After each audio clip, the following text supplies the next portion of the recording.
Bem, então, nós estudamos boa parte do conceito de contabilidade, mas eu cometi um gafe. Qual foi a gafe, professor Bruno? Essa aqui. Eu não expliquei, eu sempre estava dizendo, ó, vai guardando, vai guardando, vai guardando, vai guardando. Mas não expliquei quais são os aspectos qualitativos e quantitativos que a contabilidade estuda. Eu não disse para vocês. Então, essa é a hora. Então, vamos lá. Vamos pensar que você tem um vestido, né? Então, um vestido, como nós nos referimos ao aspecto qualitativo,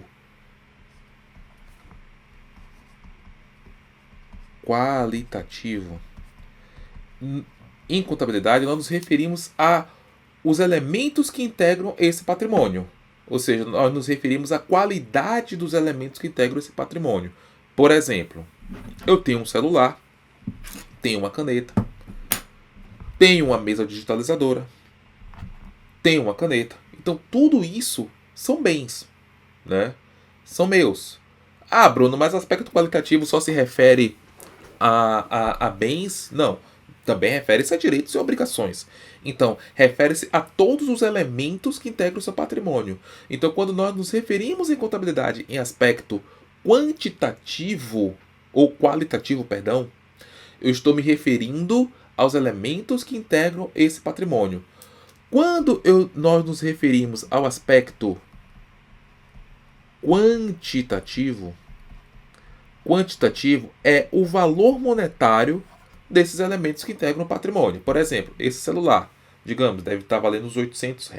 Então, esse valor, quando eu digo assim, ó, esse é o valor, esse aspecto quantitativo desse elemento, eu estou dizendo o seguinte, que esse elemento aqui, esse bem meu, ele tem um valor monetário, esse valor monetário, por exemplo, é R$ 800. Então, um vestido no aspecto qualitativo refere-se a ele, a esse bem ou conjunto de bens que integram o patrimônio de uma entidade, e o aspecto quantitativo é o valor monetário desses elementos patrimoniais que integram o patrimônio de uma entidade, seja esses elementos patrimoniais bem, direito ou obrigação. Então, feita essa ressalva aí, que eu não comentei sobre aspecto quantitativo e qualitativo, e aí agora vamos nessa.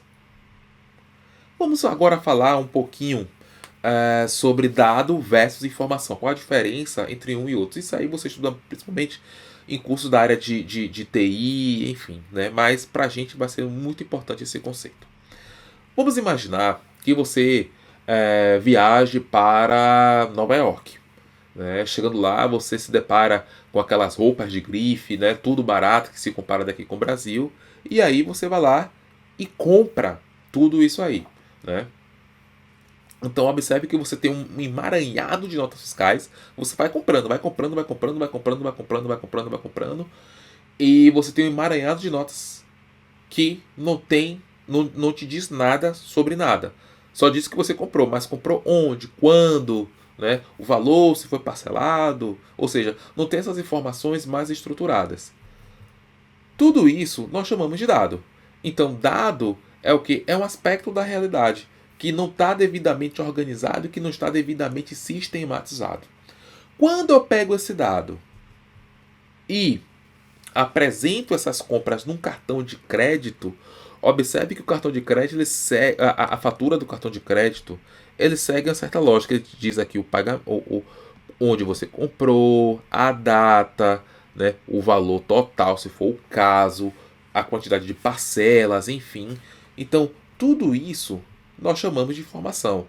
Então, quando eu tenho uma informação, é porque eu já dei um trabalho preliminar com os dados. Eu trabalhei nos dados, eu estruturei os dados, né, e transformei esse dado em informação. E é a partir dessa decisão, dessa informação, é que eu vou tomar algum tipo de decisão. No nosso caso aqui, de pagar o cartão de crédito ou não. Então, observe que dado são aspectos da realidade que não tem uma devida organização, é um evento. Né? No nosso exemplo aqui, foi diversas notas fiscais que evidenciam compras no exterior que você efetuou. Quando eu tenho uma informação, é porque eu já tenho esse dado devidamente estruturado, devidamente organizado, e eu tenho uma decisão. Decisão, nesse caso, é de pagar ou não a minha fatura do meu cartão de crédito. Então, como o dado, a informação se processa dentro da contabilidade? Então, eu tenho o reconhecimento, ou seja, eu reconheço que eu comprei. Então, a primeira etapa do processo contábil é o reconhecimento, ou seja, eu reconheço que comprei. Ou seja, os dados estão ali, não está organizado, tal, sim, mas enfim. Mas eu reconheço, né, que aqueles eventos econômicos, aquelas compras que eu fiz no nosso exemplo, foram feitas por mim. Eu tenho a mensuração. A mensuração é eu atribuir a esse reconhecimento, a esses eventos aqui, um valor monetário. Então, a mensuração é eu atribuir um valor monetário ao evento econômico. Eu tenho o processamento dessas informações, gerando a evidenciação, que no caso foi feita no cartão de crédito. Então, a contabilidade, em maior ou menor grau, trabalha sempre com isso: reconhecimento, mensuração e evidenciação. Reconhecimento é o reconhecer, ou seja, eu digo que aquele evento econômico foi feito por aquele patrimônio. A mensuração é eu atribuir àquele evento econômico um valor monetário. Por exemplo, a compra de um carro. Qual o valor do carro? Digamos, 30 mil reais. Então, quando eu atribuo um valor monetário a um evento econômico, eu faço isso de mensuração. E a evidenciação é a organização, é a exposição dessas etapas anteriores, ou seja, do reconhecimento e da mensuração. Então, eu tenho que é o processo contábil, é o reconhecimento, mensuração e evidenciação. Todo profissional de contabilidade, em maior ou menor grau, ou ele se encaixa, ele faz mais processos ligados ao reconhecimento, ora faz mais processos associados à mensuração, ora à evidenciação. Então, o reconhecimento, na verdade aqui está errado. Na verdade, é atribuir valor monetário a um evento, a mensuração. Esse professor cometeu esse equívoco. Na verdade, essa parte aqui é da mensuração. Né? Aqui é agora sim. Então, a classificação do evento econômico é o reconhecimento. Ou seja, além de eu reconhecer, eu classifico esse evento econômico. Então, essa parte aqui do slide é para cá. Né? Eu vou disponibilizar esse material para vocês, né? Aqui na descrição aqui do vídeo, né? Dos vídeos. E quando eu disponibilizar esse material, eu vou consertar ele. Né? À medida que eu estou cometendo, eu vou verificando esses erros, eu vou estar consertando e vou estar disponibilizando esse material para você gratuitamente. Bom, então eu tenho uma atribuição do valor monetário ao evento, eu chamo de mensuração. Reconhecimento é classificar esse evento econômico, eu reconhecer e classificar ele. E a mensuração é apresentar em relatórios o evento econômico. Ou seja, quando eu faço a evidenciação, é porque eu já fiz as duas etapas anteriores, ou seja, o reconhecimento e a mensuração. O reconhecimento e a mensuração está previsto no CPC 00, que nós vamos R2. Aqui também um outro erro. Nós vamos falar sobre esse CPC em aulas futuras e a evidenciação, os relatórios contábeis, nós vamos falar no CPC 26. Bom, vamos agora falar um pouquinho sobre história contábil, né? Porque para nós estudarmos a ciência, nós precisamos entender como é que foi o seu processo histórico num determinado ambiente. Então, nada mais justo de nós estudarmos a evolução da contabilidade no Brasil, né? Então vamos lá. Então vamos pegar aqui um marca-texto, pegar aqui um amarelo. Vamos lá. Não, pega o verde. O verde fica melhor. Vamos lá. Então, nós vamos entender. Então, como é que nós vamos estudar isso aí? Nós vamos estudar, primeiramente, os sistemas contábeis, segundo Christopher Nobbs, né? Bom, o professor. Então, nós temos o processo contábil, né? Aqui já tá até certinho. Reconhecimento é classificar, mensurar, atribuir um valor monetário e evidenciar, mostrar em relatórios. O professor Christopher Nobbs, né? Ele diz que o processo contábil, né, como dito anteriormente, é reconhecimento, mensuração e evidenciação. Ele diz o seguinte, que sistemas contábeis segundo o professor Christopher Nobbs, é o seguinte: é a forma de elaborar e apresentar os relatórios contábeis. Então, eu estou exatamente na terceira etapa do processo contábil, principalmente na evidenciação. Então, quando eu me refiro a sistemas contábeis, eu me refiro à forma de elaborar e apresentar os relatórios contábeis. Então, elaborar está aqui. Elaborar e apresentar está aqui.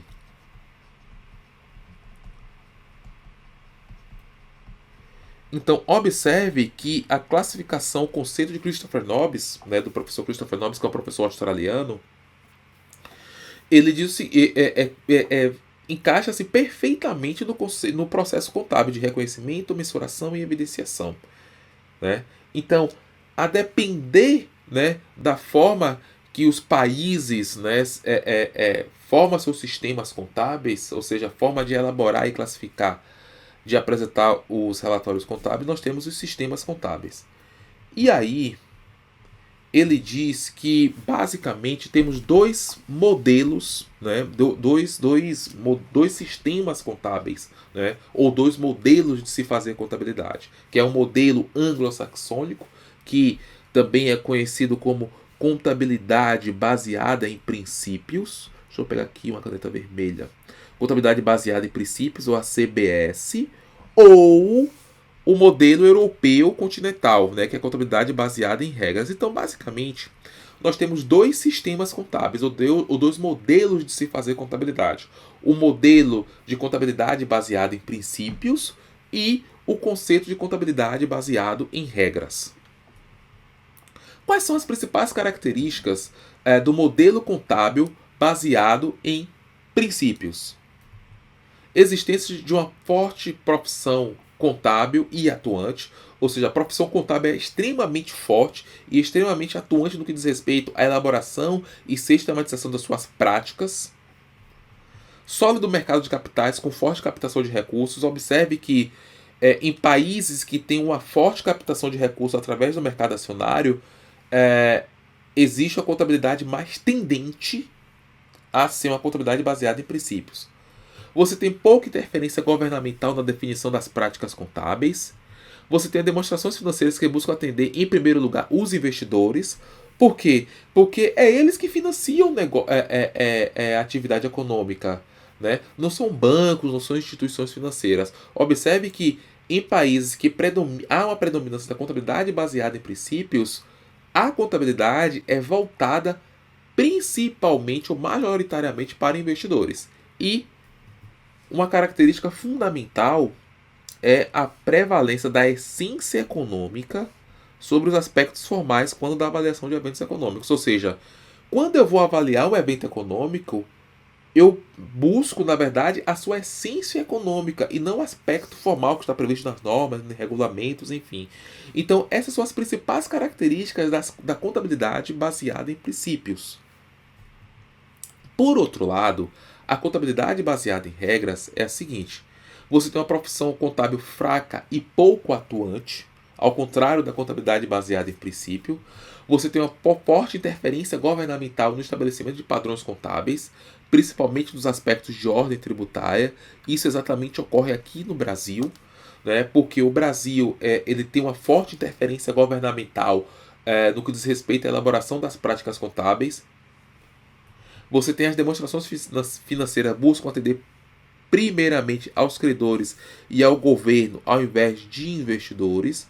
Observe aqui que o direcionamento informacional aqui, ela vai mais para quem? Para os credores, aqueles que devem, né, que têm direito ou têm haveres, né, e os governantes, ao passo que na contabilidade baseada em princípios o foco está no investidor. Você tem uma importância de bancos e de outras instituições financeiras, fonte da captação das empresas. Então, observe que as empresas, para financiar o seu negócio, ela não buscam no mercado de capitais, ela buscam através de instituições financeiras, de bancos, enfim. E aqui você tem a prevalência dos aspectos formais, ou seja, eu tenho uma preferência por aquilo que está previsto na lei ao invés, em detrimento da essência econômica. Então, essas principais características da contabilidade baseada em regras. Aqui eu trago alguns exemplos de alguns países que seguem a contabilidade baseada em princípios, como Grã-Bretanha, Austrália, Nova Zelândia, Estados Unidos, em parte, né? Em parte, porque a contabilidade norte-americana ela é muito regrada, eles têm regras para tudo, né? Canadá, Malásia, Índia, enfim. Então, são esses exemplos de alguns países, né, que em maior ou menor grau existe, né, uma tendência da contabilidade baseada em princípios. Aí está os Estados Unidos, por exemplo, que os Estados Unidos eles financiam sua atividade econômica, principalmente as empresas, através do mercado acionário, né?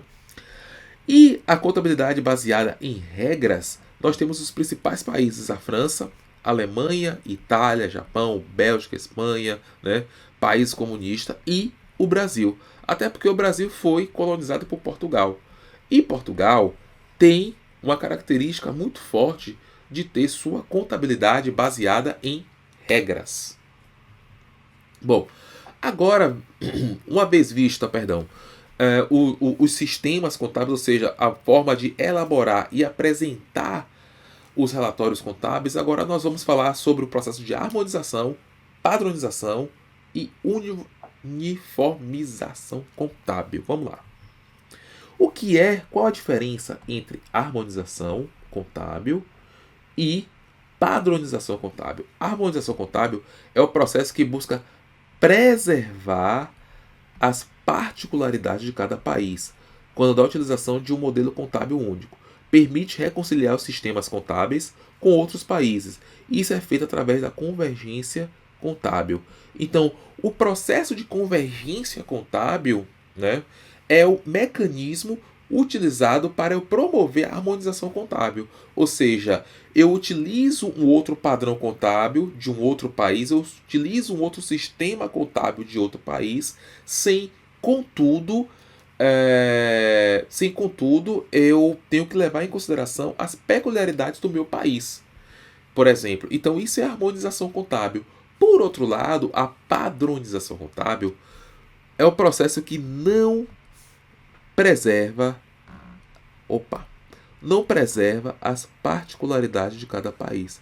Ou seja, é algo mais imposto. Eu pego a regra daquele país e, sem levar em consideração as particularidades do país que está recebendo essa norma, eu pego e aplico ela.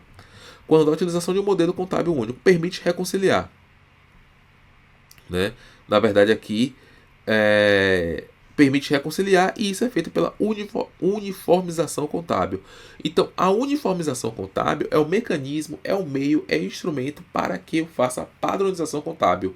E a padronização contábil, eu não levo em consideração as particularidades, as características do país que está recebendo aquela norma contábil.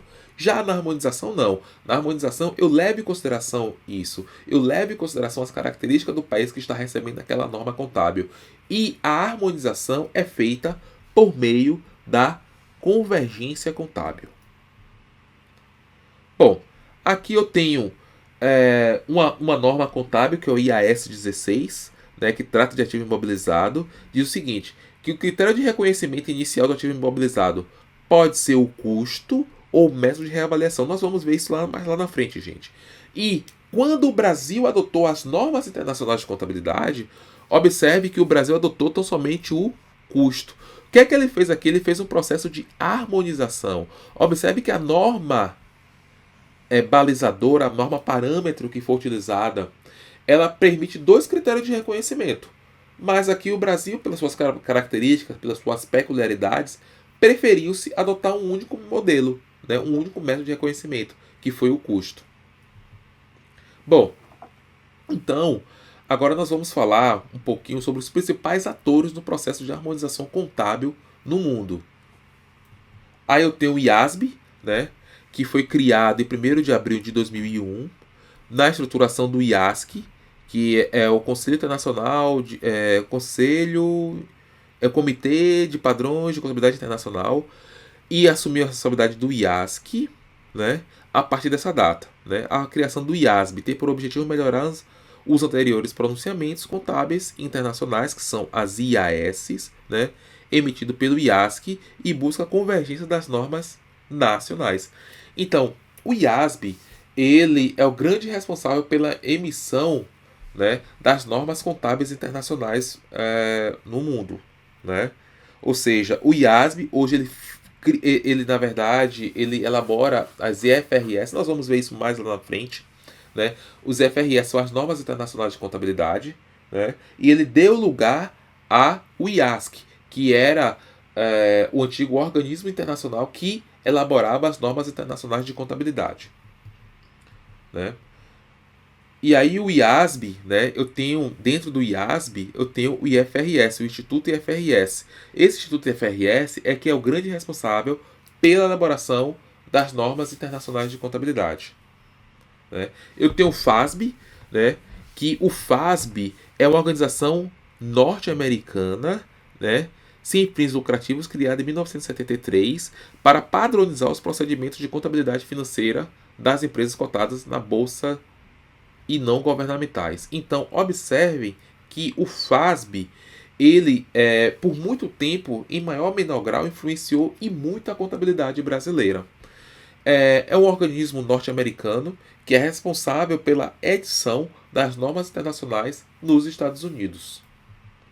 O IFAC, que é a Federação Internacional de Contadores, criada em 1977, possui mais de 75 membros e associados em mais de 130 países e jurisdições, representando em mais de 3 milhões de contadores empregados. Ou seja, o IFAC é a Federação Internacional de Contadores. Ele, por exemplo, no setor público, foi o IFAC, né, uma dimensão do IFAC, que foi grande responsável pela elaboração das normas internacionais de contabilidade aplicada ao setor público. E aí vamos efetivamente falar do processo de harmonização contábil do Brasil, da Lei 11.638 e as alterações posteriores. Antes de nós falarmos, temos que falar o seguinte, que aqui no Brasil, quais são os principais atores? Eu tenho o Conselho Federal de Contabilidade, eu tenho a Fundação CPC, né, que emite, né, os CPCs, que são pronunciamentos contábeis, é o Comitê de Pronunciamentos Contábeis, que emite as normas contábeis aqui no Brasil. Eu tenho a Lei 6.404, que foi a grande balizadora por muito tempo e ainda continua sendo balizadora da contabilidade brasileira, principalmente a contabilidade das empresas de capital aberto. Eu tenho a Lei 4.320/64 para a contabilidade aplicada ao setor público. Então, da mesma forma que eu tenho a lei, principalmente assim, que por muito tempo balizou as normas de contabilidade para as entidades privadas, eu tenho a 4.320, né, e outras legislações que baliza a contabilidade aplicada ao setor público. E eu tenho o sistema CFC, né, que é composto por cada Conselho Regional de Contabilidade. Então, como foi a adoção das normas internacionais aqui no Brasil? Em 2007, eu tinha um padrão brasileiro baseado em BR-GAAP, ou seja, eu tinha um padrão contábil que era fortemente influenciado pelo FASB, né, e pelos órgãos governamentais. Entre 2008 e 2009, eu tive a transição do BR-GAAP, ou seja, dos princípios contábeis geralmente aceitos aqui no Brasil, para os padrões de contabilidade, sendo que entre 2008 e 2009 eu tive uma aplicação facultativa dessas normas internacionais de contabilidade. Em 2010 em diante, eu tive, né, não foi uma primeira fase, foi uma segunda fase, né, de transição do BR-GAAP para as normas internacionais, e aqui é outra característica que eu tenho uma aplicação obrigatória. Então, basicamente, o processo de harmonização da adequação da contabilidade brasileira à internacional, porque hoje, atualmente, quando eu estou gravando esse curso, a contabilidade brasileira está adequada à internacional, foi esse processo. Eu tive em 2007, né, que até em 2007 eu tinha um padrão BR-GAAP. Entre 2008 e 2009, eu tive uma primeira fase de transição, né, para as normas internacionais, e a partir de 2010, uma aplicação obrigatória. né? Aqui eu tenho o CPC, que eu não vou ler isso aqui, né? Só vou deixar aqui para título de curiosidade. Mas a grande finalidade dele é isso aqui, ó, a divulgação de procedimentos de contabilidade, ou seja, o Comitê de Pronunciamentos Contábeis é uma entidade não governamental, foi criada em 2005, com sede lá em Brasília, que tem a grande finalidade de promover a elaboração, a discussão, o estudo das normas contábeis internacionais, das normas contábeis vindo do exterior, né, vindo lá da Fundação IFRS para o Brasil. E aí o Brasil faz todo esse trabalho, todo esse processo de convergência da norma contábil. Quem integra o CPC?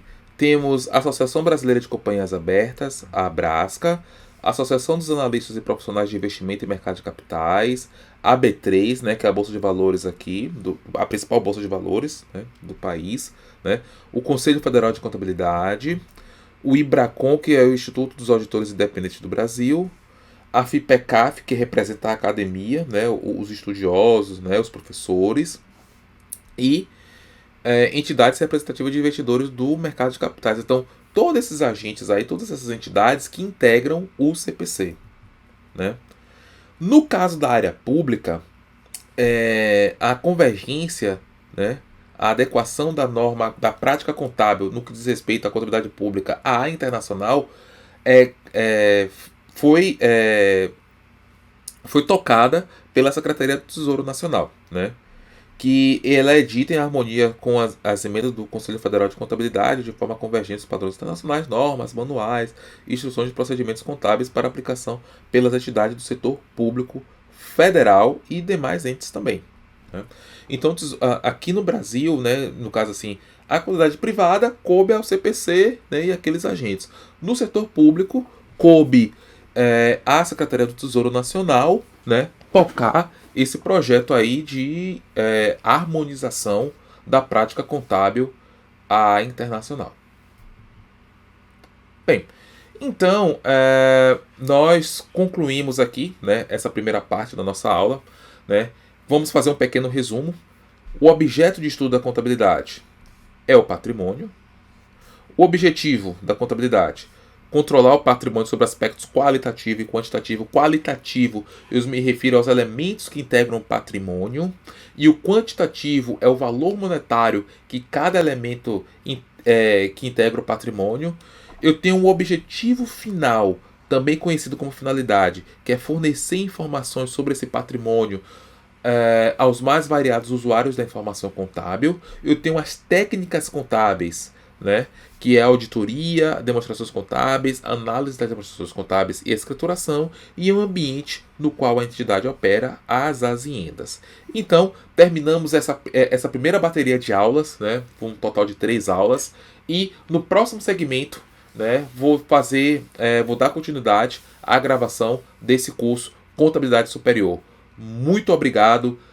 Queria que vocês também deixassem seu comentário, o que é que você está achando do curso, o que é que pode ser melhorado, ok? Para que nós, né, possamos construir esse curso juntos. Na verdade, esse curso não é meu, é nosso. Obrigado mais uma vez, fica com Deus e até a próxima.